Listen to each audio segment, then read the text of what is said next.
মেহেরবান পাক পরওয়ারদিগার খোদা, তোমার দরবারে বসে আমি এই প্রার্থনা করছি, আমার আমার ভাই জানকে তুমি তুমি জান্নাতবাসী করিও খোদা, তুমি তুমি জান্নাতবাসী করিও। হযরত, কে কে আমাকে ডাকছে? হযরত, আপনাকে যে আমি একটা গোপন সংবাদ জানাতে এসেছি, যদি বিশ্বাস করুন তবেই বলি। হে বন্ধু, কি গোপন সংবাদ তুমি জানাতে এসেছো? এই দুনিয়ায় ওই খোদার উপাসনা ছাড়া ভিন্ন আর কোনো কিছু জানার যে ইচ্ছে আমার নেই। হযরত, আমি জানি হযরত, আপনি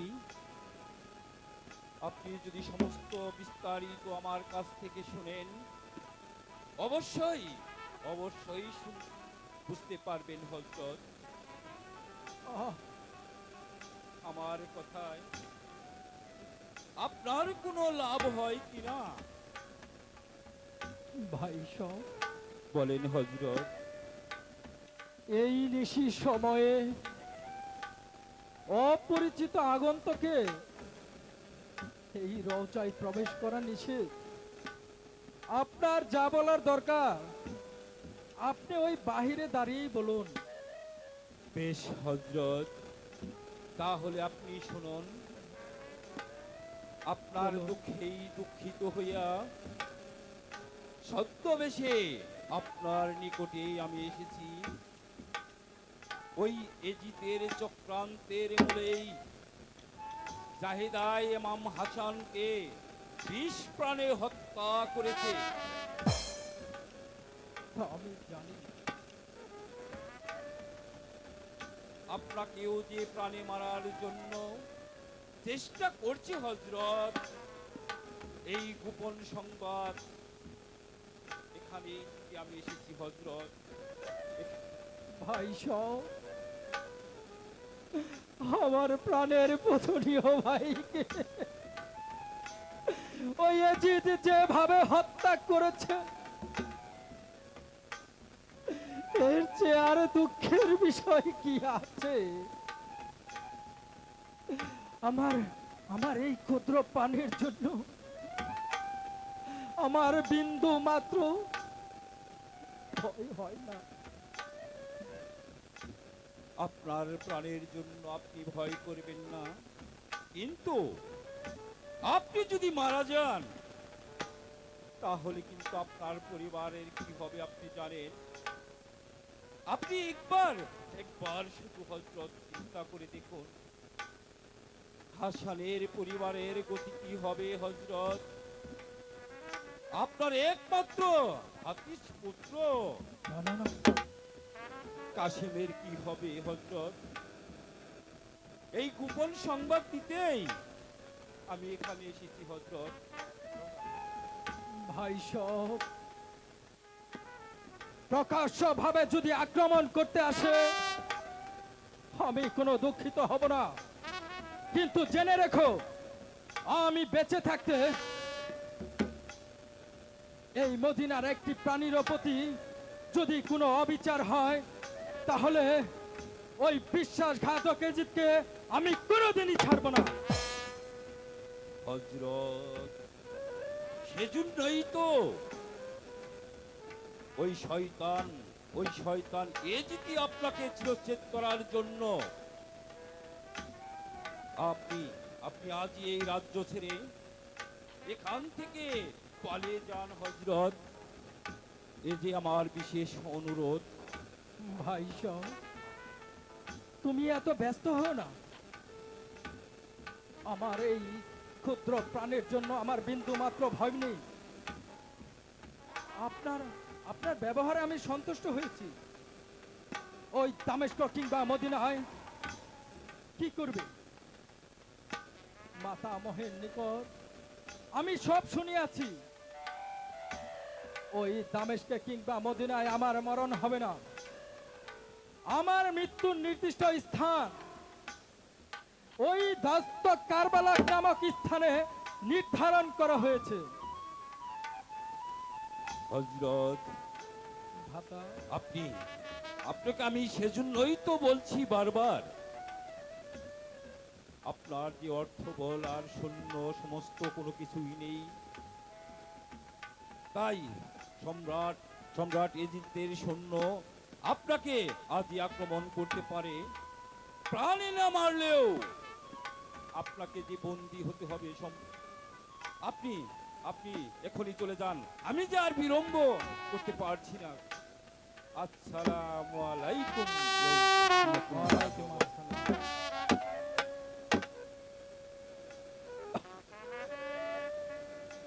হে মেহেরবান পাক পরওয়ারদিগার খোদা, আজ পর্যন্ত ওই ইয়াজিদের ক্রোধের অবসান হলো না। হে মেহেরবান পাক পরওয়ারদিগার খোদা, তোমার লীলা এই পৃথিবীর মানুষের বোঝা বড় দায়। এই পৃথিবীর মানুষের বোঝা বড় দায়।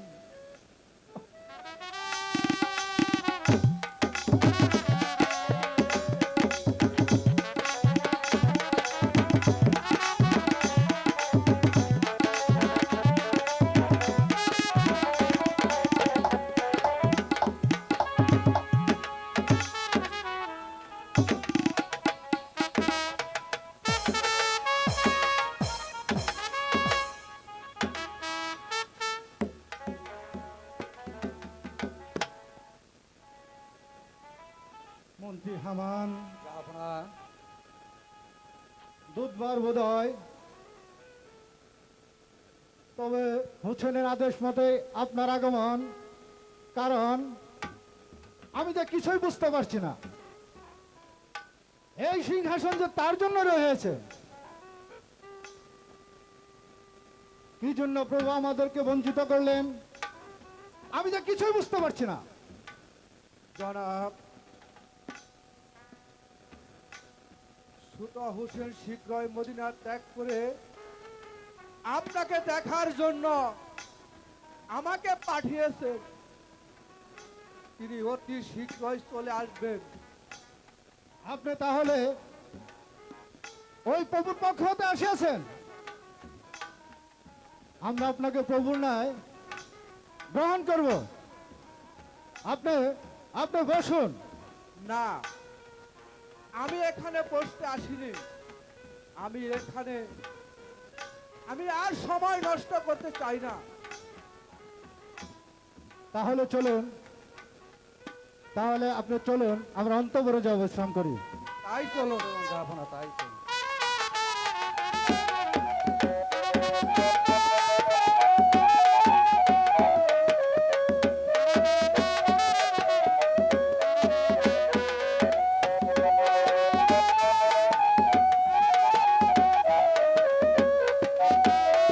আমি শুনতে পেরেছি মাতৃ সুখে কাতর হয়ে ছোট ইমাম ওই বিষাদ বলে দিন যাপন করছে।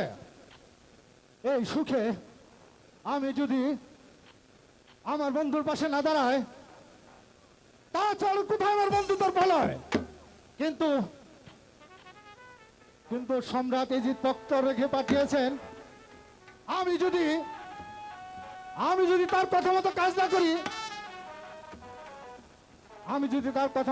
করি, সে আমাকে কুফলের স্বাধীনতার রাজ্য ঘোষণা করবে। তাই এই মুহূর্তে একখানা পত্র লিখে ওই হুসেনের নিকট পাঠিয়ে দাও। জনাব, আপনি বলার পূর্বেই আমি হোসেনকে পত্র লিখে পাঠিয়ে দিয়েছি। পত্রে লিখেছি, প্রভু হোসেন এই পত্র পাওয়া মাত্রই আপনি এই কুফায় আগমন করবেন। আপনার জন্যে কোফার সিংহাসন খালি পড়ে রয়েছে। আসসালামু আলাইকুম জনাব। ওয়ালাইকুম আসসালাম। কে কে আপনি? আমি মদিনার মহাবীর মুসলিম। মুসলিম? প্রভু হোসেন কেন এলো না? তিনি আসবেন, এই সিংহাসনে বসবেন, আর আর আমরা ধন্য হব। হ্যাঁ জনাব, প্রভু হোসেন আসবে, এই সিংহাসনে বসবে, এই কোফা নগর পরিচালনা করবে, সে হবে বাদশা, আর আমরা হব তার গোলাম। বলুন জনাব, প্রভু হোসেন কেন এলেন না? জনাব, প্রভু হোসেন অতি ব্যস্ত সময় পার করছেন, তাই আমাকে পাঠিয়েছেন। আচ্ছা মুসলিম, আপনার সঙ্গে আর কে কে এসেছে? আমার সঙ্গে এসেছেন আমার দুটি সন্তান। তাদেরকে তাদেরকে আপনি কোথায় রেখেছেন? আমি তাদেরকে বাহিরে রেখে এসেছি। আমার মন বলছে এদের মধ্যে কোনো ষড়যন্ত্র নেই। আমি নির্বিধায় প্রভু হোসেনের নিকট পত্র লিখতে পারি। জনাব, এ কি ভাবছেন জনাব? না, কিছু না। তাহলে এই মুহূর্তে ওই প্রভু হোসেনের পত্র লিখে জানিয়ে দিন।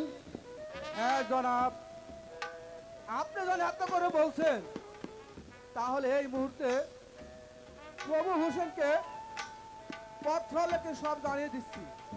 হারেস, এই মুহূর্তে এই খাতার কলম এই নিন জনাব।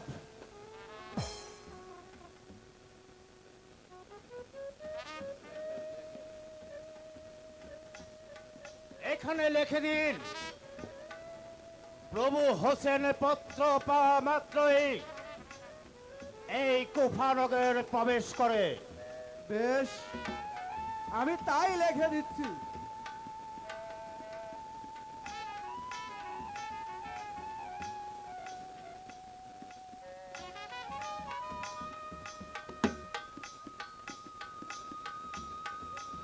এই নিন জনাব।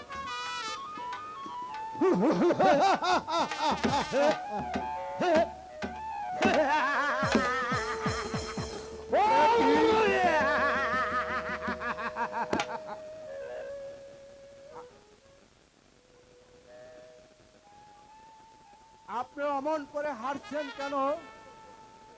প্রভু আসবেন, সিংহাসনে বসবেন, আমার মনোবাসনা পূর্ণ হবে।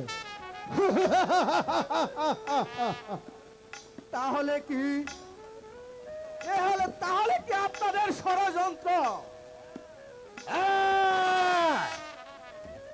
এটা হচ্ছে আমাদের একটি চাল। আমি মদিনার মহাবীর মুসলিম, বিনা যুদ্ধে আমি বন্দিত্ব স্বীকার করব না।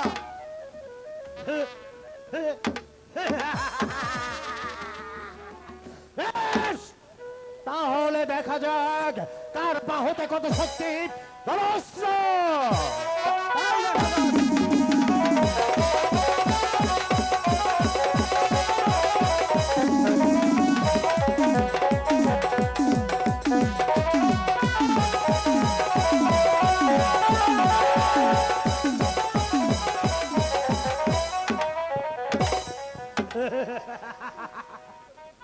এ কি করলি? ওরে ব্রাহ্মণ জিহাদ, তুই এ কি করলি? তুই আমাকে পিছন থেকে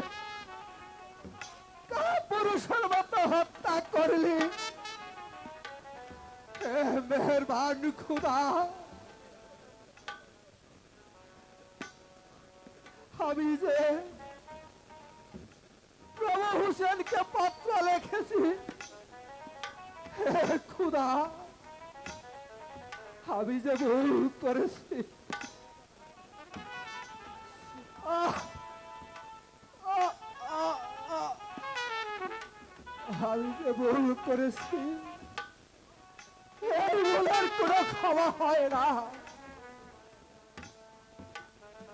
আহ, আহ, আহ, আহ, আহ, আহ, আহ, আহ। তুমি আমাকে ক্ষমা করো। তুমি আমাকে ক্ষমা করো। দাদা সুজনকে সংবাদটা জানিয়ে আসি। হারেস, সম্রাট এই মুহূর্তে মুসলিমের দুটি পুত্রকে যেখানে যে অবস্থায় পাবে তাদেরকে ধরে এই প্রাসাদে হাজির করবে। বিনিময়ে তুমি পাবে 5 লক্ষ স্বর্ণ মুদ্রা।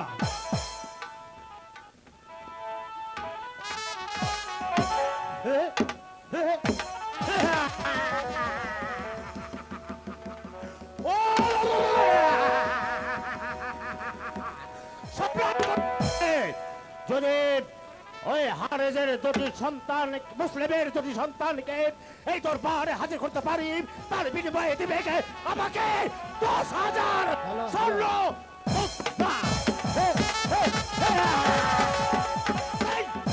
তাকে যেখানে যে অবস্থায় পাবো সেখান থেকে তন্ন তন্ন করে খুঁজে হলেও তাকে এই দরবারে হাজির করব।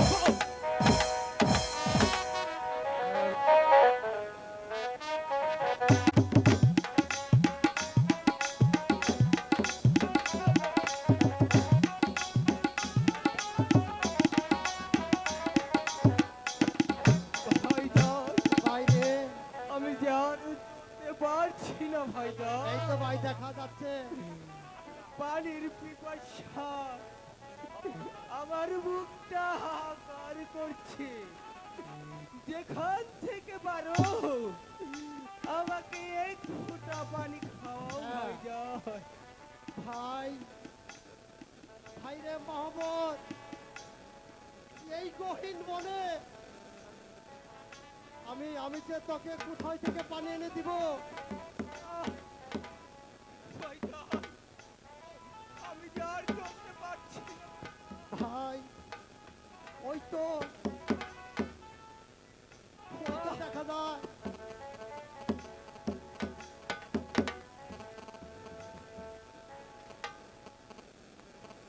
ওই তো ভাই দেখা যায় একজন মানুষ যে পানি নিয়ে যাইতেছে।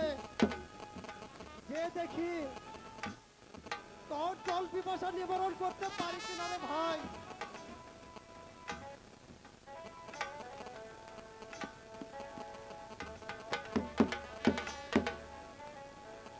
মা, কে কে তোমরা? এখানে কথা বলো না, অনেক রাত হয়েছে। আমি তোমাদেরকে আমার বাড়ি নিয়ে যাই, চলো। মা, আমার এই ভাইয়ের যে প্রাণের পিপাসা বুকটা ফেটে যাচ্ছে। ঠিক আছে বাবা, আমি তোদেরকে পানি খাওয়াবো। তোদের মুখটা যে অনেক শুকনো দেখা যাচ্ছে। আগে আগে তো তোদের পরিচয় বল, তোরা কারা আর তোরা কোথাও তো এসেছিস বাবা?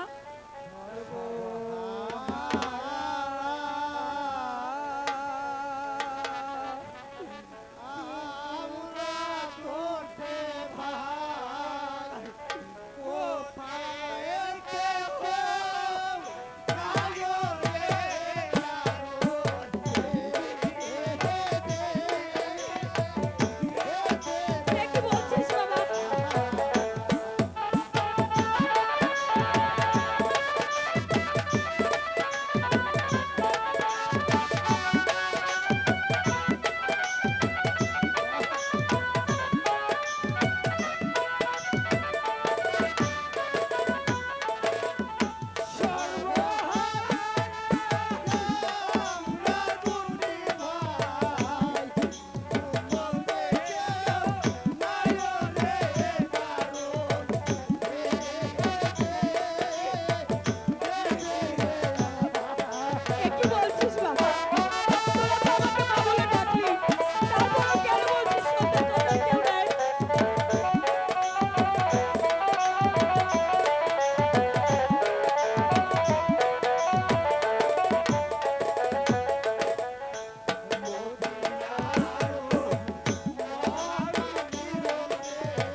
রাখলি?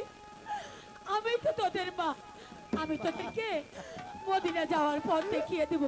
চল বাবা, তোরা আমার সাথে আমার বাড়িতে চল। তোদের মুখখানা যে অনেক শুকনো দেখাচ্ছে, আমি তোদেরকে কিছু খাবার দেব। চল বাবা। চলো মা, চলো মা, আমরা যে খুব ক্ষুধার্ত।